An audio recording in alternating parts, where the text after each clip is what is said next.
А он так-то совершенно не маленький. 2 метра в длину. Красный. А я помню почему-то сине-голубые, а были еще и зеленые.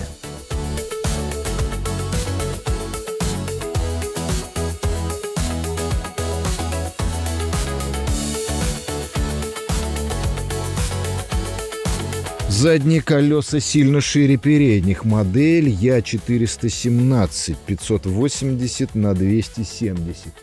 А спереди сделано в СССР Н222 170 на 540.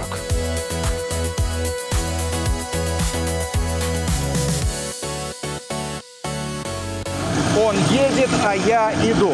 Минимальная скорость, с которой он может ехать и пахать, 1,5 километра в час.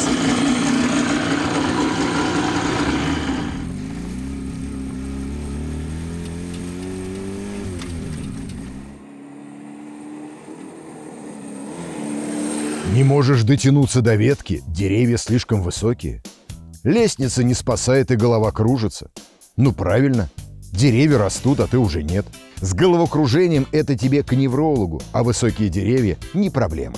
Телескопическая штанга ФИТ. В спокойном состоянии твоя рука вырастает на 1 метр 10 сантиметров.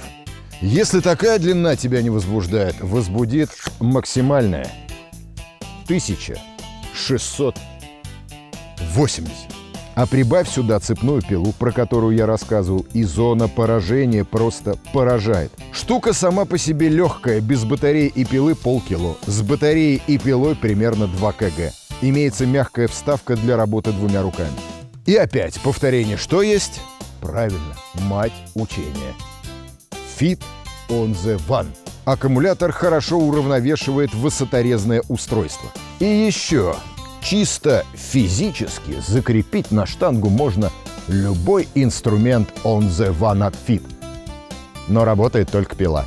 И еще для вас, увлеченных, компания Fit дает на фрезы гарантию 10 лет. Переходите по ссылке, изучайте и вдохновляйтесь на дачные истории.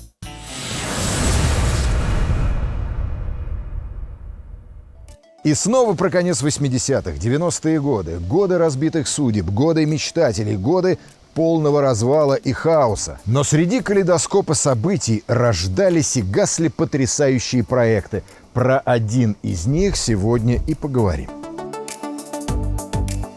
Харьковский завод имени Малышева – старейшее российское и советское предприятие. Для недалеких почему российское? Так как основана она была в Российской империи в 1896 году управлением российских казенных железных дорог. Строили там паровозы. Во времена Союза выпускали в основном продукцию военную. Завод награжден государственными орденами СССР, 3 орденами Ленина, орденом Трудового Красного Знамени, Красной Звезды, а также орденом Октябрьской революции.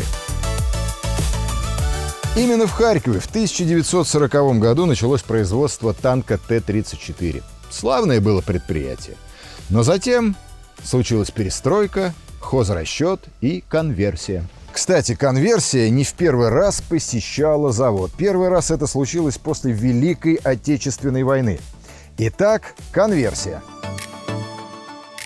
Практически всем оборонным и не только заводам во второй половине 80-х годов поручили наладить производство гражданской продукции. Завод имени Малышева нехотя подчинился, но не захотел выпускать чайники. Решено было наладить производство мотоциклов.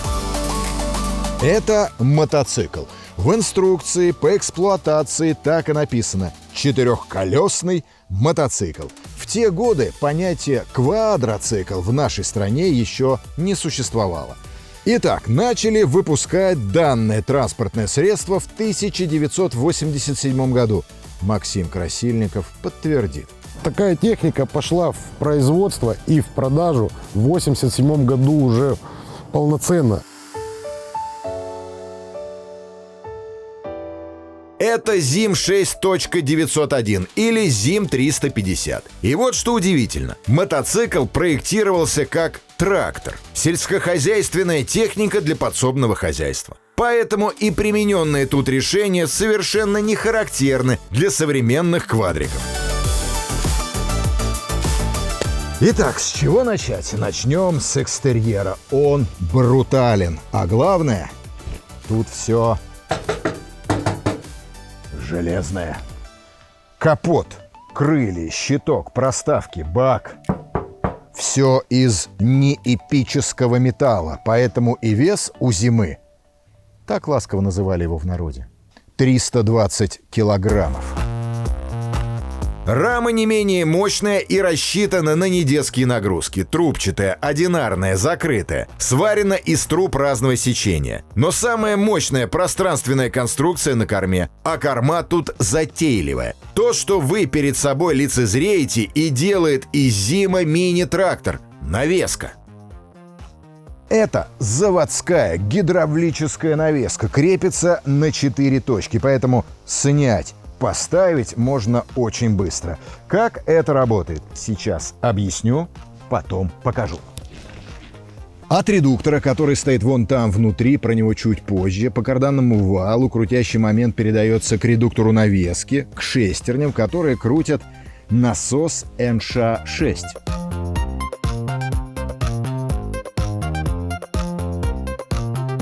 А это значит, что навешивать на Зим можно уйму всякого. Комплектовался Зим не только прицепом. Здесь мы видим установленный фаркоп. Эта техника может тягать прицепы.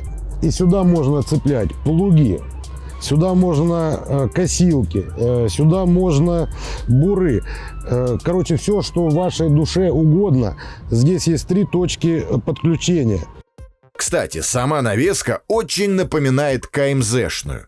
На этом чудеса конструкторской мысли русских инженеров не заканчиваются. Передняя подвеска независимая, со шкварнями и пресс-масленками. Извините, тавотницами. Рычаги замысловатой формы, А-образные, крепятся на продольных осях через сайлентблоки. Имеют 2 амортизатора, совмещенных с пружинами. Рулевые тяги с правильными наконечниками. Перейдем до двигуна. Не секрет, что конструкторы завода Малышева консультировались и плотно сотрудничали с коллегами с Ижевского завода. Двигателем для своего Зима они выбрали мотор Иж-Юпитер-5. Иж-Юпитер. Проверен временем и российскими дорогами.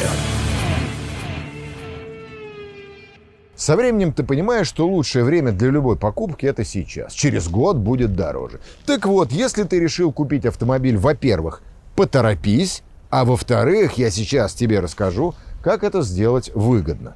Заходим на автоспот.ру, выбираем нужную марку и модель, и перед глазами видим цены и скидки, которые сейчас делают официальные дилеры. Больше не нужно ездить по автосалонам. Прямо тут детально показано, что нас ждет при покупке в кредит, с сдачей авто в трейд-ин, и даже встречаются скидки при покупке за наличные. А если вы видите машину вот с такой красной рамкой, это значит, что машину можно купить и вовсе онлайн. Да-да, как бритву на маркетплейсе. А дальше одеваемся и едем забирать ее у ближайшего дилера без навязываний доп. И так далее. Еще и скидка при покупке онлайн очень существенная, до 690 тысяч рублей.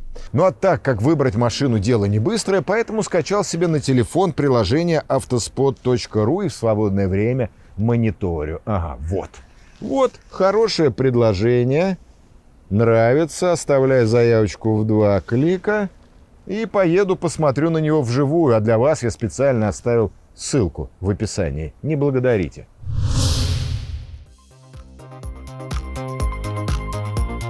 Карбюраторный, двухтактный, о 2 цилиндрах, объем 350 кубических сантиметров, максимальный крутящий момент 35 ньютон-метров, алюминиевый картер из 2 половинок с разъемом по продольной оси. Но тут есть свое изящное решение. Мотор воздушного охлаждения работает в экстремально тяжелых условиях. И чтобы его эффективно охладить, харьковчане создают свою систему принудительного охлаждения.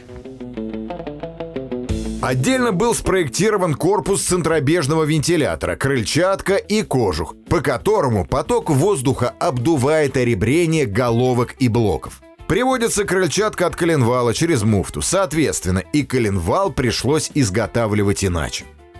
Так, из-за этого мощность упала с 22 лошадей до примерно 16 коняшек, но их вполне хватало.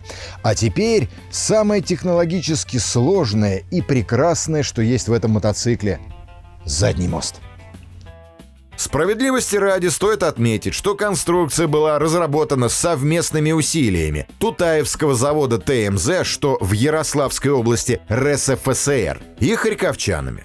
Он жестко прикреплен к раме. Корпус алюминиевый, сборный, имеются бортовые редукторы реверс. Передний ход цепной, а задний реверс шестеренками. Итак, тут сбоку есть еще один редуктор. От него привод на спидометр и на ВУМ. Сам привод заднего моста цепной. Уселся. И сразу взору открываются ижевские приборы. Тут вообще вся проводка ижевская. А вот эти рычажки замысловатые. За них пояснять надо. Итак, начнем слева направо, по салоне. Левый рычажок — это рычажок включения блокировки. Рычаг управления гидрообъемником. Третий — это переключение направления движения, он же реверс и управление редуктором заднего моста. Ну, а это зайчик, черепашка, зайчик, черепашка. Повышенное, пониженное, пониженное, повышенное. Ручник. Есть. Запускаемся с подножки, но сначала надо сделать ритуал. Там с краниками, с подсосами и шлем одеть. А я его дома забыл. Ну ладно.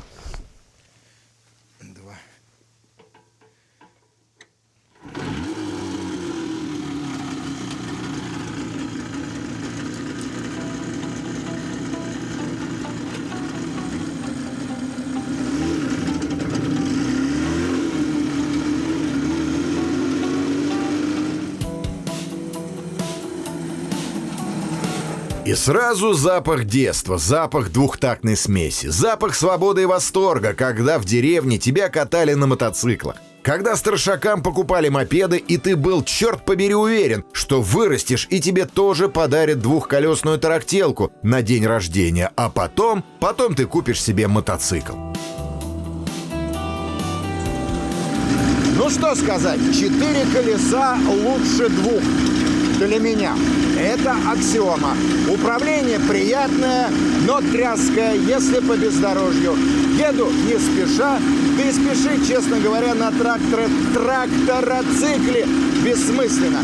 Максимальная 60, но вот лично я еду 30 в самый раз.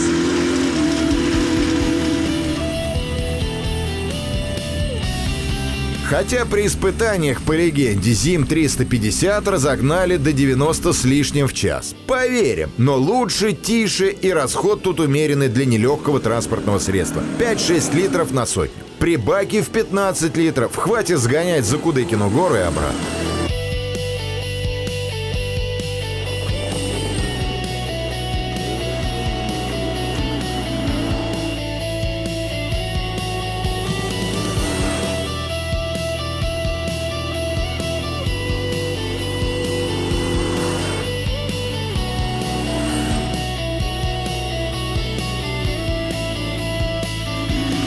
Тормоза гидравлические на все 4 колеса, двухконтурные, от Таврии. Сейчас дорожка ровная будет. О, совсем другое дело. Итак, двухконтурные, только немножко упрощенные. И поверьте, то, как они работают, мне за глаза хватает.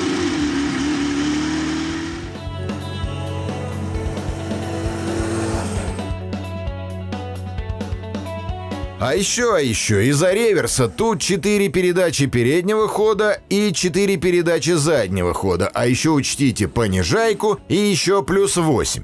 Еще упомяну грузоподъемность, общая 250 кило. Передний багажник может выдержать 30-40, задний 50-70. Итак, выпускали ЗИМ-350 до середины 90-х. Сколько было выпущено, точно не могу сказать, но по разным источникам около 1000 штук. Ну и в очередной раз спасибо Тарасу за предоставленную технику.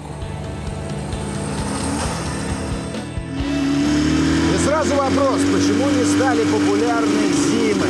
Ответ очень прост. Советские взаимоотношения между заводами сыпались. Населению стали доступны малые трактора, такие как Т-25. А жаль, ЗИМ – хорошая техника, только сильно запоздавшая. Ну и охота продолжается.